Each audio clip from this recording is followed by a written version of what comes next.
Because check this out. If you're going out and you want to be a person that tries new food, you are. You can try all these fancy foods that have a lot of flavor. They're from all different places in the world and stuff like that.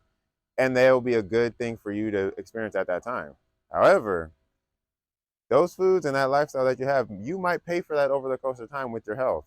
You might end up in 10, 20, 30 years realizing that what you were eating and that lifestyle you were doing, now you have diabetes. Now you have high blood pressure. Now you have gout. Now you have all these health issues that now you have to go to the hospital and doctor for and use all that money, or you actually wish you had that money put somewhere that you spent on all those experiences in order to take care of yourself. And that's why you end up in debt. You use your social security to take care of that stuff. And that's the cycle of life that a lot of people go through. And it sucks and it's hard. But a lot of people don't realize a lot of these things until later in life. They put themselves through all these short-term things in the beginning in their teens, 20s, and 30s because they want to live life and have fun and just be free and stuff like that. And in their 50s, 60s, 70s, they pay for it later. You're investing in your own demise. You're investing in, essentially you passing away and your body decaying. So you can look at it in either way. Eventually, we're all going to pass away. Eventually, we're all going to be buried, or you're going to be, um, what is it? When you get burned, you're going to be ashes, basically. That's the only thing I think of right now. Just because this is a live audio, I'm not trying to really think about it like that. But however, eventually, we're all going to pass on to our next version of life, whatever that may be, based on you and as an individual. So, you want to live your life where in the beginning you just live and live free and stuff like that. How this fun, try everything, date a bunch of people and have all these experiences, and then you pay for it later in life with your health, when you're depressed, when you're lonely, and all these things because you're so focused on your thoughts, feelings, and stuff like that, and yourself more than creating something that could be beneficial for you long term. Or you can invest early, put in the time, energy into yourself, your health, other people, and building a community, investing in something that is going to grow over the course of time or has the capability to grow over the course of time. And then, if yes, something does happen to you, now if you're responsible for other people, those people are now taken care of. If you're not responsible for people and you plan for those things early on and now these things are panning out, now you can actually live that life in a better way than you probably would have in your 20s and 30s and stuff like that. But say if you invested in an asset that grew over the course of time and you were 25, you focused on your health, you found a stable relationship, you found a steady source of income, and you built a system up that you continuously invested in yourself, your health, your wealth. And still, you can have fun along the way. It's not saying you have to strictly live this life forever and be miserable and be boring. However, the more you invest early on, the more you reap later on. It's like planting a tree. Somebody has to plant that seed in order for the tree to grow, but you're not going to see the growth in that tree until 10, 20, 30, 40 years down the line. Somebody has to do it, and if no one does it at the end of the day, there's no trees, there's no fruit, there's no harvest to be reaped when it comes time to reap the harvest. Somebody has to plant the seeds in order for the seeds to grow over the course of time. And that's how I see investing, and that's why I invest in the way I do. I'm not saying I don't do anything in the short term, but what I do is different than what most people do. I don't focus on traveling in full unless it has to do with my kids.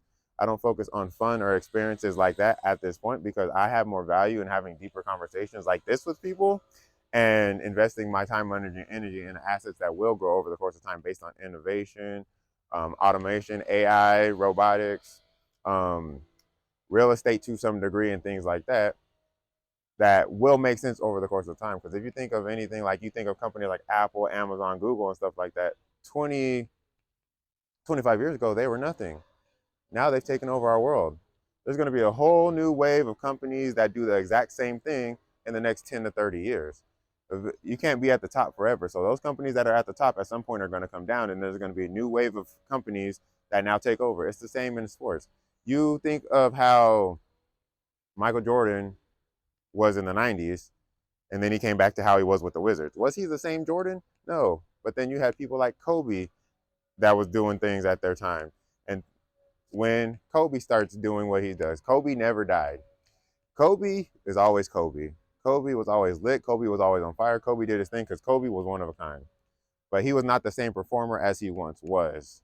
And everybody can resonate with that. But everybody has their time, and at some point, the game's going to end. So once you realize at some point you're not going to be the same person, in your early stages than you are in your later stages, you can play the game a bit differently. But until you learn that the game isn't favored towards you based on your health, environment, genetics, whatever it is you want to do, your circumstance, whatever you want to, however you want to say it, there's going to be a lot of different variations and things based on those. But at some point, everything has its cycle, everything has its time. So you have to remember that what you put in now is going to be how things, you got to prepare for how things are playing out later. And if you don't, you're not thinking about it, you're going to be that person who's kind of left in the dark later, who's struggling, depressed, dealing with a lot of health issues and stuff like that, because you weren't thinking of those things early on. When you see the other people that are traveling, having fun, they have their health, they're still in the gym, they're spending time with their grandkids and stuff like that, because they thought of those things early on, you're going to be upset, jealous, envious of those people, talk bad about them, but you can't be mad at them to the same degree, or you can and be that miserable person, or you can be like, you know what, respect. Why? Because they put in that time, money, and energy into things, places, people, ideas that they planned for over the course of time, not knowing if it was going to work out, but they had faith and they stayed the course and it happened and it worked out. And look at how the life they're living is. Probably better than what most people live. So do you want to be that person who's sitting there envious, jealous of other people later in life because they have a life of abundance, they have love, they have family, they have a business, they have success, they have investments, whatever it is? Or do you want to be that person who is that person that everybody's envious, jealous of, and stuff like that? Choice is yours. That's my idea in regards to investing, is not just the aspect of assets and stocks and crypto. It's investing in people, places, ideas, and things that add value to myself or an economy, the world, other people that can grow over the course of time. Once again, thank you for my time. AMQ number 6. See y'all next week.